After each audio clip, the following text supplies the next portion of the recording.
From a very young age, our views of the world are shaped through education, and up until the ages of 17 and 18, a life based around schooling is all that we really know. And a lot of this information is fed to us through a curriculum, which has been determined and curated by educational government officials and elect educators in an elite class. And you may be wondering, where are you going with this? Well, my name is Loki Gibson, and I'm a pre-service teacher with teaching philosophies of my own.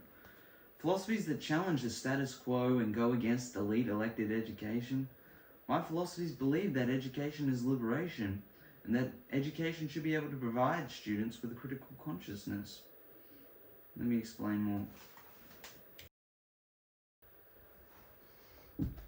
My beliefs of educational liberation are best described as cognitive expressions of liberation, persistence and revelations of the truth throughout education. A term I adopted from the teaching of Brazilian philosopher Paulo Freire. His most influential to me were his classifications of the banking concept and the problem-posing concept.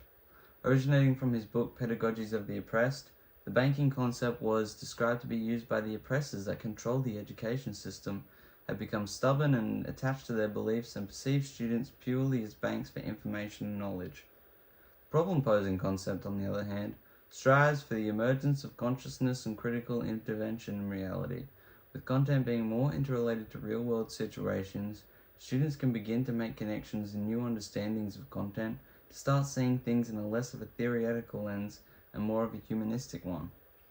My adaptive philosophies relate to this area of identity within the course's content. Freire stated that education should transform that structure so that they can become beings for themselves, highlighting the importance of identity development in relation to the success of the pedagogy, as in pedagogy of the privilege, globalization, identity, belonging, and empowerment. It discusses students without the opportunity to discover their identity and how they succumb to the oppression of societal identity labels such as status, race, and gender. My other philosophical belief is in the creation of critical consciousness in students throughout education. The act of critical consciousness is the ability to recognize and analyze oppressive forces of every kind. Bell Hooks is another philosopher in which I'm influenced by. Hooks' main point of influence to me is her advocacy for multiculturalism in the classroom, the removing of racial and sexist barriers. Hooks uses her book, Teaching to Transgress, to form critical consciousness about these issues, drawing from her own experiences of racial and gender-based discrimination. This need for critical consciousness is a prominent part of her pedagogies, with Hooks stating that students need to be an active participant, not a passive consumer.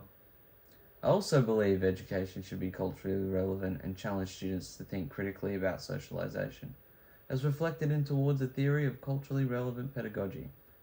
This is a key reading from the course content, which discusses the failure of social structures and equity in its culturally appropriate content for students, and advocates for the implementation of more cultural relevance in education, for students, specifically African Americans, as they aren't receiving enough applicable information to stimulate critical perceptions. The practical application of my developed teaching philosophies of liberation through the means of education, the need for students' development of critical consciousness, can be seen through the utilization of pedagogies that use open-ended questioning within the classroom, as previously stated, the introduction of culturally relevant content, and the application of reality into example scenarios. Yet, as a teacher, I need to keep in mind that I have a responsibility to adhere to standards such as the Code of Ethics and the Australian Standards for Teachers. The contents from the Code of Ethics, integrity and dignity, highlight the requirements of honesty, truthfulness, and acknowledgement of the student individuality that is needed by educators, which aligns with my philosophical beliefs.